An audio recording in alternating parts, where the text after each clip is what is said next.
Os ataques dos Estados Unidos a embarcações elevam a tensão no Mar do Caribe e no Pacífico. E no centro desse conflito está uma facção criminosa da Venezuela. O que é o Trem de Aragua? Grupo que se espalhou pelas Américas, deixando rastros de violência em vários países e que agora atua também no Brasil. A América Latina na mira de Donald Trump. Trump ameaça, bombardeia embarcações e argumenta. A operação militar é uma investida contra cartéis de drogas latino-americanos. E no centro da disputa está uma organização criminosa, o Trem de Aragua. Uma facção venezuelana que espalha violência por vários países. Colômbia, Equador, Peru, Chile e agora também o Brasil. Cumpleaños feliz! No Brasil é festa de aniversário. Entre armas, barras de ouro e sacos de dinheiro que parecem de brinquedo e a imagem de Pablo Escobar, os detalhes são bem mais reais do que aparentam. É uma filmagem que o Daniel Cabreira fez do aniversário dele, aqui em Boa Vista. Nós entendemos que ele estaria se intitulando Pablo Escobar naquela comemoração. Daniel Cabreira, 44 anos, veio da Venezuela para Roraima há alguns anos. Depoimentos colhidos pela polícia brasileira apontam que ele é um bandido perigoso. Seus soldados armados fazem a segurança para ele. Todos que trabalham para Daniel e deixam de cumprir suas ordens pagam com a vida. O Daniel Cabreira é um integrante da facção Trem de Aragua, assim como o seu irmão, também o Antônio Cabreira. Quando a festa termina, 1900, 3000, 3100. o que aparece é a rotina de violência. O 768 presta para o que ele quer fazer, entendeu? Para botar fogo, porque você é muito potente, tá ligado? Pois é, ele quer furar a guarita lá, entendeu? Quem negocia armas, segundo a polícia, é o venezuelano Edgar Tovar Pérez, conhecido aqui no Brasil como Gordo Massacre.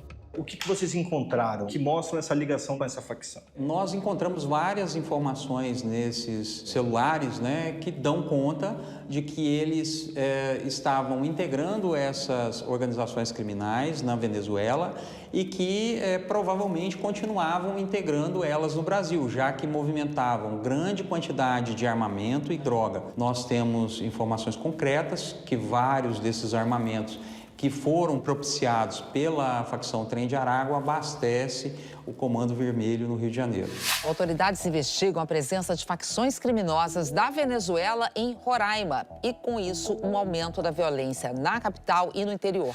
Em janeiro desse ano, nós tivemos aí a descoberta de um cemitério clandestino, onde nós encontramos 10 corpos enterrados. Sem mostrar o rosto por segurança, um investigador explica como encontrou alguns dos corpos. Próximo daquelas árvores ali, nós encontramos 2 corpos ali juntos. Nós verificamos uma tampa de esgoto, né, da empresa aqui, e estava fechada, lacrada. Quando nós deslacramos, a gente verificou que lá embaixo tinha, acho que 5 ou 6 corpos. Deus. Todos, certamente, do Trem de Aragua. Eles acabam cometendo homicídios mais bárbaros e mais chocantes para causar terror em seus desafetos ou na população em geral. Eles atuam desde o tráfico humano, passando pelo tráfico de drogas, tráfico de armas, agiotagem. Eles têm explorado bastante o garimpo ilegal.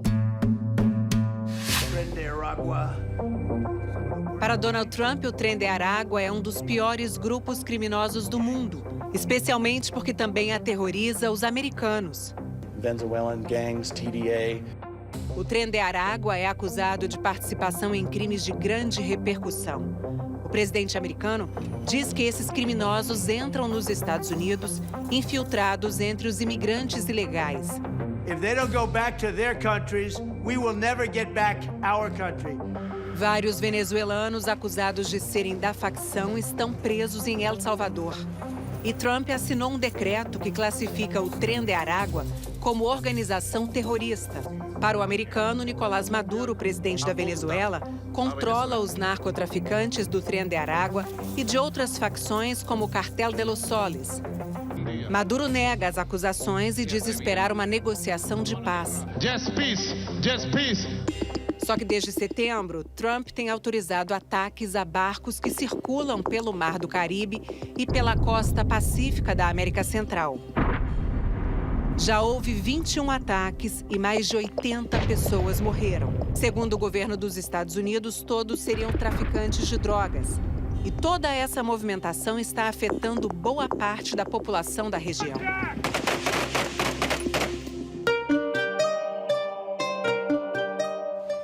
Para os pescadores de Santa Marta, na Colômbia, o mar não é mais o mesmo. A rotina começa às 5 horas da tarde. Eles não moram em frente à praia. Cruzam a avenida movimentada, empurram o peso do equipamento. Preparam tudo para mais uma noite e madrugada intensas. E, ultimamente, com um problema novo. Aqui no litoral da Colômbia, no Mar do Caribe, os pescadores têm trabalhado nos últimos meses com um medo: serem bombardeados pelos americanos. Em nome do Pai, do Filho e do Espírito Santo. Amém e amém. Todas as vezes que ele sai, ele ora, pede ajuda e proteção a Deus. Francisco tem 78 anos e é o líder de uma colônia de pescadores. Demoram para pegar um peixe e, quando pegam, é pequeno. As coisas mudaram bastante para vocês, não? Sim, claro. Sim, claro. Já não é como antes. A gente pescava lá longe. Os pescadores trabalham com medo? Trabalham com temor. Por isso que a gente se acostumou a trabalhar nesta zona somente. Estamos a 3 milhas da costa. Os pescadores costumavam pescar até a 60 milhas, onde tem peixes maiores e mais lucrativos. Nós não estamos indo nem para os lados de Lagoarira, porque está perigoso. Lagoarira é o departamento vizinho ao de Santa Marta, bastante remoto, onde, segundo os pescadores, tem muitos peixes, mas é perto da Venezuela. Cerca de Venezuela, sim. La pesca sempre. A nossa vida sempre foi a pesca. Desde que começaram esses bombardeios, tem sido perigoso para nós. A gente faz por necessidade. Se não tivéssemos a necessidade de sair para pescar, trabalhar, nós não íamos arriscar as nossas vidas. Nesta colônia, eles têm revezado este único motor de barco entre 6 pescadores. Um segundo motor foi parar no fundo do mar por acidente. Essa dupla regressou do trabalho às 6 da manhã. Estevam pergunta há quanto tempo estão nessa atividade. Estamos há 3 gerações pescando nesse ponto, nessa praia, nessa região aqui de Santa Marta. Alfredo fala de seus temores. É um medo, pânico que carregamos. Sair e ficar fora durante a noite por horas. Os bombardeios são durante a noite. Então eles podem se confundir com essa lancha que, como vocês veem, é uma lancha de pescadores. Então há um medo de ir e não voltar. Como vocês podem ver, nós transportamos peixes. Não somos o que eles imaginam, que todos nós, colombianos, somos narcotraficantes. Não, isso é um erro. Não, está em um erro. Mas o que é, afinal, esse grupo criminoso que aparece como pivô de uma crise internacional?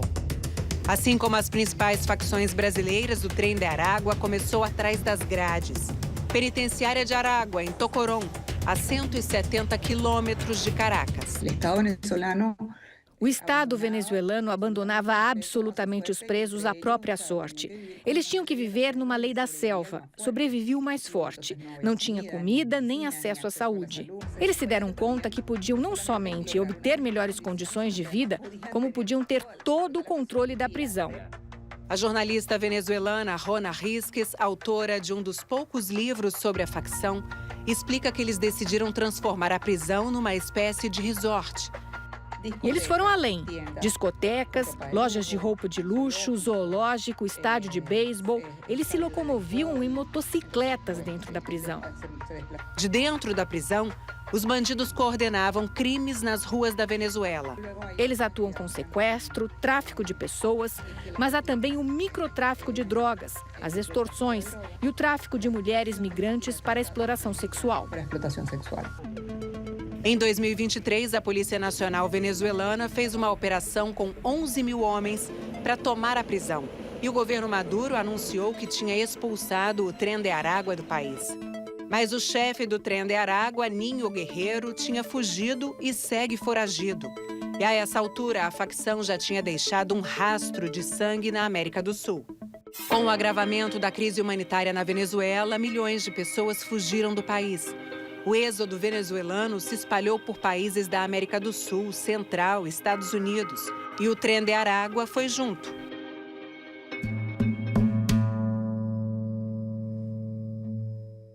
Eu cheguei no ano de 2015, vim grávida por questões de saúde. Eu cheguei aqui na época do 2016 para 2017. O que aqui no Brasil chama da crise migratória, ela começou em 2017. Aí eu comecei a trabalhar com migração. Nós mostramos o trabalho da Alba aqui no Fantástico. Alba convence as mães com filhos pequenos a deixar a praça. Na Venezuela, tu comia uma comida por dia. Esse venezuelano pede para não mostrar o rosto por medo de preconceito. Hoje é motorista de aplicativo em Boa Vista. Quando vem que, pelo menos pelo nome, né? Falam assim, esse aqui é venezuelano. Cancelam, porque pensam que vai ser roubado. A Alba, o motorista de aplicativo, e mais de 1.300.000 venezuelanos cruzaram a fronteira em busca de um recomeço no Brasil. Roraima é a principal porta de entrada dessa migração. Mas junto com as famílias de bem, da esperança de uma vida digna, entram também criminosos. Essa linha amarela é a fronteira do Brasil com a Venezuela. Vindo um pouco para a direita, a gente já começa a ver os caminhos alternativos. Um acesso quase que sem fiscalização nenhuma ao território brasileiro. Veja, parece um emaranhado de tantos caminhos abertos. O Fórum Brasileiro de Segurança Pública confirma. O Tren de Aragua é hoje a facção venezuelana mais ativa em Roraima, presente em Boa Vista, Mucajaí e Pacaraima. E onde gangues como essa avançam, a violência nas ruas cresce. Das primeiras vítimas dessa criminalidade são os próprios venezuelanos. E eles denunciam. A extorsão começa já na fila do posto de triagem da Operação Acolhida. Onde a gente tira a documentação, eles trabalhavam na venda de baga, na fila, R$150. O rapaz reclamou, depois os caras apareceram e deram 3 tiros nele. Os acusados Daniel e Antônio Cabreira e Edgar Pérez estão presos em Roraima. Segundo a defesa, todos eles negam de maneira categórica qualquer aproximação ou relação com o Tren de Aragua. O que preocupa em especial em relação ao nosso território é o tráfico de armamentos. Nós temos todo o sistema de inteligência voltado para esse monitoramento das nossas fronteiras e em especial com a questão dos armamentos. Além da segurança pública, existe uma questão social. A violência dentro da comunidade de venezuelanos gera discriminação. Sabe o que é roraimada? É uma pessoa que chega em Roraima e vira de Roraima. Já se sente parte. Por que vocês do Brasil não olham para a gente como iguais? O ser humano precisa de uma esperança, de um futuro, de uma ideia de amanhã. Então, aqui é mais perto. A violência do Tren de Aragua é combustível para Trump seguir bombardeando barcos no Caribe. Em Santa Marta, os pescadores temem ter o mesmo destino de Alejandro Carranza. Quem era o Alejandro? Alejandro era um pescador, de família de pescadores.